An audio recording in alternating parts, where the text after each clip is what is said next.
నాని కావచ్చు, వల్లభనేని వంశీ కావచ్చు. ఏంటి రోజా గారికి ఒక మంత్రి పదవి ఇచ్చారు. అంటే ముందుగా గెలుస్తదనే సీటు మీరు చెప్తే ఓడిపోతదనే సీట్ అనేది తెలుగుదేశం పార్టీ వాళ్ళు ప్రచారం చేశారు. నేనెప్పుడో చెప్పినా ఓడిపోతది రోజా అని నగిరిలో. ఎందుకని? వ్యతిరేకత. నువ్వు రాష్ట్రాన్ని, నియోజకవర్గాన్ని, నీకిచ్చిన శాఖను దాన్ని డెవలప్ చేయమంటే, రోజా టా రోజా చారిటబుల్ ట్రస్ట్ అని పెట్టుకొని, ఆ ట్రస్ట్‌కి అన్ని నిధులు మళ్లించుకుంటా ఉంటే ఏడ గెలుస్తావు? నగిరిలో ఉండేటువంటి వర్గాలే వైసీపీ మా పార్టీలో ఉండేటువంటి వర్గపోరే ఆమె లాస్ట్ టైం కూడా ఎంతో 3000 2000 చిల్లరతోనో నాకు తెలిసి 4000 లోపలే గెలిచినట్టున్నది లాస్ట్ టైం. ఈసారి అది 40,000కు పోయిందంటే నువ్వు అర్థం చేసుకో రోజా చేసినటువంటి అభివృద్ధి ఏందనేది, రోజా ఏ విధంగా పనులు చేసిందని కానీ. స్విమ్మింగ్ పూల్ కూడా మన దీనికి ఆర్కే చారిటబుల్ ట్రస్ట్‌కు రాయించుకుందయ్యా. స్విమ్మింగ్ పూల్లు, ఇండోర్ స్టేడియంలు కూడాను. ఏడ గెలుస్తది? ఓడొకడు మళ్ళా బైరెడ్డి సిద్ధార్థ రెడ్డి మా పార్టీ ఓడో పిల్ల పిత్రేగాడు. ఓడు ఈమె కలిసి ఎన్ని కోట్లు స్కామ్ చేసినారు. అది మా పార్టీకి డ్యామేజ్ జరిగింది కాబట్టి బయట పెడతా. 2, 3 రోజుల్లో నేను నా సీమరాజా మీడియా ద్వారా తప్పకుండా బయట పెడతా. రాష్ట్ర ప్రజలకు ఖచ్చితంగా తెలియజేస్తా. మా రోజా ఇసుక ధరలు ఇచ్చింది, గ్రావెల్ ధరలు ఇచ్చింది, ఇంకొక రకంగా ధరలు ఇచ్చింది. తిరుమల తిరుపతి దేవస్థానానికి దర్శనాలు తోడుకొని డబ్బులు సంపాదించుకునేది. సరే ఏదో ఆమె సంపాదించాలి అనుకుంటేయో క్రికెట్ బ్యాట్లు, క్రికెట్ బాళ్ళు, క్రికెట్ కిట్లు, వీటిలో కూడా ఒక 100 కోట్లు దోసింది. ఏం పెద్దగా ఏమి ఇలా 100 కోట్లు మాత్రమే. బైరెడ్డి సిద్ధార్థ రెడ్డి, మా రోజా ఇద్దరు కంబైన్డ్గా చేరి ఒక 100 కోట్లకు పెట్టినారు ఎసురు. ప్రతిపక్షాలు చేస్తున్న ఆరోపణలు, తిరుపతి టికెట్లు రోజా మిస్‌యూజ్ చేశారనేది పెద్ద ఆరోపణ కదా! పర్యాటక శాఖ కదా, పర్యాటక శాఖ కింద 2 బస్సులు పెడుతుంది. 2 బస్సులు పెట్టి కింద నుంచి సోమవారం వచ్చారా, మంగళవారం వచ్చారా, బుధవారం వచ్చాదని మైకి పెడుతుంది. రోజా ఆదాయము తిరుమల తిరుపతి దేవస్థానాన్ని దేవుడిని అడ్డం పెట్టుకొని రోజుకు 10 లక్షల రూపాయలు సంపాదించింది. ఇది వాస్తవం. రోజాను ప్రమాణం చేయమంటావా? రోజాకు అంత ధైర్యం ఉంటే నేను అవినీతి చేయలేదని రోజా గన ఆమె మనస్సాక్షికి చెప్పుకోగలిగితే రమ్మను తిరుమలకు మనం ప్రమాణం చేద్దాం. ఇలా మరి మీ అన్న దృష్టికి తీసుకెళ్లలేదా? జగన్ గారి దృష్టికి తీసుకెళ్ళలేదా? చెప్పినా ఆయనకు కమిషన్ పోతుంది కదా. ఎంత ఓపెన్‌గా? మరి నువ్వు యాడ్ చేసే కూడా పర్సంటేజ్ చేయాలయా జగన్మోహన్ రెడ్డికి. నువ్వు ఎక్కడైనా చెయ్యి. నువ్వు పక్క రాష్ట్రాల్లో కాంటాక్ట్ చేసి నువ్వు మా పార్టీలో ఉన్నా కూడా ఫండింగ్ ఇవ్వాల్సిందేను. పక్క రాష్ట్రాల్లో చేస్తావు. మనం మన రాష్ట్రంలో కాంటాక్ట్లు ఏం చేసాము? రోడ్లు కూడా వేయలేదు, అది వేరే విషయం. రోడ్లు ఇలా సిసి రోడ్లు ఇలా 10 మీటర్లు గ్రావెల్ రోడ్డు కూడా వేయలేకపోయినావు. ఏడా నిధులు ప్రభుత్వ జీతభత్యాలు ప్రభుత్వ ఉద్యోగులకు ఇవ్వాలన్నా ఒక్కొక్క నెలలో ఒకటి తాకట్టు పెట్టి తెచ్చి ఇచ్చినాము జీతాలు. అది కూడా ఎప్పుడో. మరి ఇంకెట్టొచ్చాయి? ఏడి నుంచి వచ్చా అది లెక్క? ఇప్పుడు రాష్ట్రంలో ఆదాయాన్ని పెంచి రాష్ట్రానికి పరిశ్రమలు తెచ్చి ఇది చేస్తే రాష్ట్ర ఆదాయం ఆటోమేటిక్గా పెరుగుతుంది. ఉన్న పరిశ్రమలు తరుగు తిప్పినాము. ఇంకా మేము బతకాలా? మేము మంత్రులుగా ఉన్నాము, శాసనసభ్యులుగా ఉన్నాము, ఎమ్మెల్సీలుగా ఉన్నాం, ఎంపీలుగా ఉన్నాం. ఏది మా ఆదాయ మార్గం ఏది? ఇంకేం మా ఇంట్లో మా ఆస్తులు అమ్ముకొని ఏం తెచ్చి ఇక్కడ రాష్ట్ర ప్రజలకి ఏం పెట్టాల్సిన పని ఏం లేదు కదా. ఎట్ట సంపాదించుకోవాలా?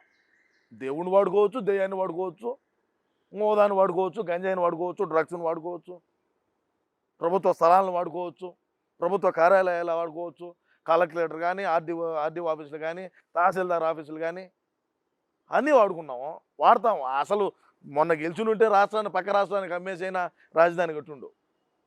అది ఎట్లా ప్రజలు మేలుకున్నారు. ఈ రాష్ట్రంలోనే కాదు, దేశం బయట నుంచి లేకపోతే శ్రీరెడ్డి కావచ్చు, లేకపోతే శ్యామల కావచ్చు, యాంకర్ లాంటి ఇలాంటి వాళ్ళతో కూడా మీరు పూర్తి స్థాయిలో ప్రచారం చేయించారు. ఎందుకని అది మీకు ప్లస్ అవ్వలేదు? ప్రజలు కూడా 2019లో అన్న మీద 2019 ఎన్నికల్లో గెలవడానికి మొట్టమొదటి కారణం ఏంటంటే కోడికత్తి డ్రామా ఒకటి, అనవసరంగా జైల్లో పెట్టినారు జగన్మోహన్ రెడ్డి గారిని అనేది ఒకటి, తల్లి ఒక దిక్కు, చెల్లి ఒక దిక్కు, పెళ్ళాం ఒక దిక్కు రోడ్ల బడిగా తిరిగి ఒక అవకాశం ఏంటి, ఒక అవకాశం ఇవ్వండి అని చెప్పి అడిగిన సందర్భం అయితేనేమి, వాళ్ళు వేడుకున్న సందర్భం అయితేనేమి, మా అన్న చేసినటువంటి నటన, యాక్టింగు, కరుణామణి లైవ్లో ఆస్కార్ అవార్డు అన్నకి ఇవ్వాలి, ఆయనకు కాదు ఇవ్వాల్సింది ఎవరికో. ఆస్కార్ అవార్డు మా అన్నకి ఇవ్వాలి. ఆ మాదిరి యాక్టింగ్లు చేసి లాస్ట్కి వచ్చేసరికి శనాయన గొడ్డల పోటు కాడ నారాసుర రక్త చరిత్ర అని చెప్పి అప్పట్లో ఉన్నటువంటి ఆదినారాయణ రెడ్డి మంత్రిగా ఉన్నాడు, ఆయన బీటెక్ రవి, వీళ్ళిద్దరి మీదకి నెట్టే ప్రయత్నం నెట్టడము ప్రజలందరూ కూడా నమ్మినారు. నమ్మి 151 స్థానాలు గెలిపించారు. చంద్రబాబు నాయుడు చేసిన అభివృద్ధి, అమరావతి, ఇప్పుడు ఏదైతే మా అన్న కూర్చొని ఉన్నాడో ఈ మొన్నటిదాకా కూర్చొని ఉన్నటువంటి భవనాలు అయితేనేమి అన్నీ కూడా ఆయన కట్టినట్టు ఆయన పుణ్యమే. కానీ అవన్నీ మర్చిపోయారు ప్రజలు, మర్చిపోయేట్టుగా చేసినాం. సోషల్ మీడియా అయితేనేమి, కొంతమంది టీవీల్లో కూర్చొని మాట్లాడేటువంటి పెద్ద పెద్ద మహానుభావులు అయితేనేమి, ఇంకా కొంతమంది వాళ్ళ పేర్లు నేను చెప్పను, అనలిస్టులు అంటారు వాళ్ళందరూ టీవీలో కూర్చొని అన్నకు ఈ మాదిరి సొంత చిన్నాయన్ని చంపినారు, జగన్మోహన్ రెడ్డి ఎదుగుదల చూడలేక, జగన్మోహన్ రెడ్డి గెలిచేది చూడలేక అని రకరకాలుగా మాట్లాడి వాళ్ళను ఇది చేయగలిగినాం, ట్రాన్స్లేట్ దింపగలిగినాం. వర్కౌట్ అయింది. అదేవిధంగా ఈసారి వర్కౌట్ అవుతుందని రాయి దెబ్బ పడింది, గులకరాయితో కొట్టించుకున్నాడు. మళ్ళీ ఆ రాయి మళ్ళీ ఇంకొకటి తగలటం, అది ఓవర్ యాక్షన్ చేశారు, అటర్ బ్లాక్ అయింది. ఆ రాయి మళ్ళీ ఎల్లంపల్లి శ్రీనివాసు తగలటం, అది మళ్ళీ ఇంకొకటి ఇవన్నీ అవులే అయిపోయి అది పోయింది, నాశనం అయిపోయింది. అది ఎత్తిపోయింది అన్న ఇంకా మనం అస్సాం పోయేదానికి సిద్ధం అనుకొని ఆయన ఏదో ఒకటి మాట్లాడుకుంటే బాగుండదు కాబట్టి ఏదో ఒకటి కొన్ని వాక్యాలు మాట్లాడినాడు. మాట్లాడినప్పటికీ ప్రజలు కూడా నమ్మే పరిస్థితులు లేరు, నమ్మల. మరి సజ్జల ఎందుకు? సజ్జల ప్రతిదానికి మీకు ఒక కీ రోల్ వహించారు. సజ్జల వహించే కావచ్చు, కదా ఈరోజు సజ్జల భార్గవ్ కావచ్చు. అవును, వహించే కదా ఈరోజు మేము 11 స్థానాలకు వచ్చింది. సజ్జలేనా కారణం? మొదటి కారణం ఎవడుంటే ఓడే. అన్నగాడు అంటాడు ఈడేరా చేసిందంతానని. మరి ఇప్పుడు సజ్జలు ఆడిపోయాడు, దేనికి బయటకు వచ్చి మాట్లాడాలా?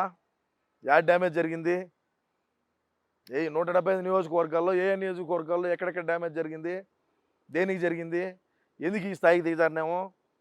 సజ్జలగాడు ఒక ఎత్తు, సజ్జల భార్గవ రెడ్డి ఒక ఎత్తు. సజ్జల భార్గవ రెడ్డి ఏమన్నాడు ఇప్పుడు? ఏమన్నాడు? స్విట్జర్లాండ్లో ఉన్నాడు. స్విట్జర్లాండ్లో ఉన్నాడయా. వీళ్ళేమో అప్పుడంతా ఇదని అదని ఆడవాళ్ళ మీద ఏ విధంగా ట్రోల్ చేశారు, ఆడవాళ్ళను, తెలుగుదేశం వాళ్ళను, జనసేన వాళ్ళను ఏ విధంగా ట్రోల్ చేయించినాడో మా పార్టీ వాళ్ళ దగ్గర. ఎన్నిసార్లు చెప్పినాను నేను, ఇది చేయొద్దురా, ఇది చేయొద్దు, చెడ్డ, ఇది మనకు చాలా డ్యామేజ్ జరుగుతుంది, మన పార్టీకు చాలా డ్యామేజ్ జరుగుతుంది. ప్రజలు, ఇది ప్రజాస్వామ్యం, ప్రజలు అన్నీ గమనిస్తూ ఉన్నారు. మనం వచ్చిన రోజు టిల్ టుడే, ఈ రోజు వరకు మనం ఏమేమి పనులు చేసాం, ఎక్కడెక్కడ ఏమేమి చేసాం, ఎన్ని హామీలు ఇచ్చినాం, వాటిని ఎంతవరకు మనం వాటిని ఎంతవరకు నెరవేర్చిన వాటిని మనం ఎంతవరకు ప్రజల్లోకి తీసుకోగలుగుతున్నాం ఏందని చెప్పి నేను 100 సార్లు చెప్పినా. విన్నాడా? ఈరోజు ఏమైందే? ఈరోజు బయటకు వచ్చి తిరగమని చెప్పు, రా ప్రజల్లోకి. నేను తిరుగుతున్నాను సార్ ప్రజల్లో. ఏమైంది? నేను ఎక్కడ అసత్యాలు మాట్లాడాలా, అవాస్తవాలు ఎవరికి ప్రజలకు చెప్పాలా. సోషల్ మీడియాలో కానీ నేను అవాస్తవాలు ఎప్పుడు కూడా ఇది నేను జరిగిందంటే జరిగిందనే చెప్తా, విత్ ఆధారాలతో సహా ఎక్స్ప్లెయిన్ చేస్తా. చెయ్యి నువ్వు కూడా. మరోవైపు అనిల్ కుమార్ యాదవ్ కావచ్చు, బోరుగడ్డ అనిల్ కావచ్చు, ఎందుకు అంత ఎంకరేజ్ చేశారు పార్టీలో మీరు వాళ్ళని? అనిల్ కుమార్ యాదవ్ నెల్లూరు జిల్లాకు సంబంధించి నెల్లూరు శాసనసభ్యుడు, నెల్లూరు జిల్లా ఉమ్మడి. ఇప్పుడు అక్కడి నుంచి ఎత్తుకొని నర్సరావుపేటలో వేశారు ఎంపీగా వేసి ఇప్పుడు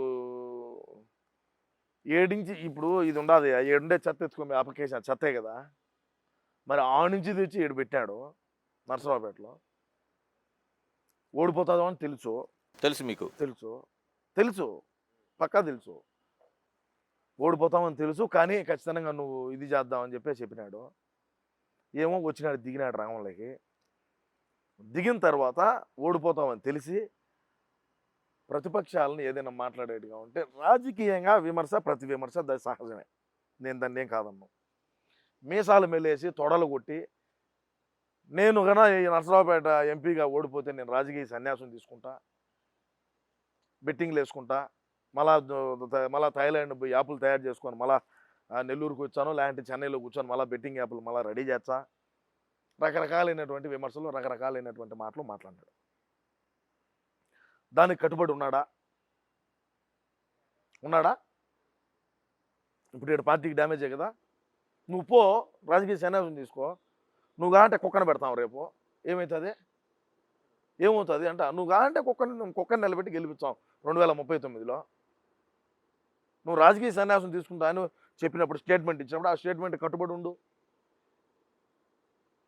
ఇప్పుడు తెలుగుదేశం వాళ్ళు ఏం మాట్లాడతారు, మాట మీద మాట తప్పు మాట తిప్పని అన్నాడు వాళ్ళ అన్నయ్య తిప్పినాడు, వాళ్ళ అన్న కింద పనిచేసే డెకాయిట్లు ఇంకెన్ని మాటలు చెప్తారు, ఇది చెప్తారు అని చెప్పి అంటున్నారు.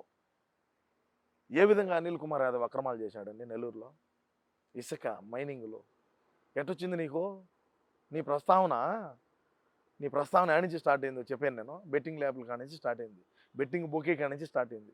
ఈరోజు నీకు చెన్నైలో విలాసవంతమైన భవనం ఎటొచ్చిందయా? యాడ మీ నాయన అమీరా? యాడ నుంచి వచ్చి? ఇదంతా ప్రజల సొమ్మే కదా. ఖచ్చితంగా అండి నేను ఒకటే తెలియజేస్తున్నా, ఎవరైతే గత ప్రభుత్వం మా ప్రభుత్వం ఉన్నప్పుడు ఎవరైతే మంత్రులుగా పనిచేసినారో సిట్టింగ్ జడ్జి గారిని పెట్టి విచారణ చేయాలి. సిట్టింగ్ జడ్జి గారిని కూర్చొని విచారణ చేర్చే ప్రజలు కూడా విస్మరిస్తారు ఈ ప్రభుత్వాన్ని. ఇప్పుడు ఉండేటువంటి కూటమి ప్రభుత్వం ఏదైతే ఉన్నదో ఈ ప్రభుత్వాన్ని అభినందించారు తప్పకుండాను.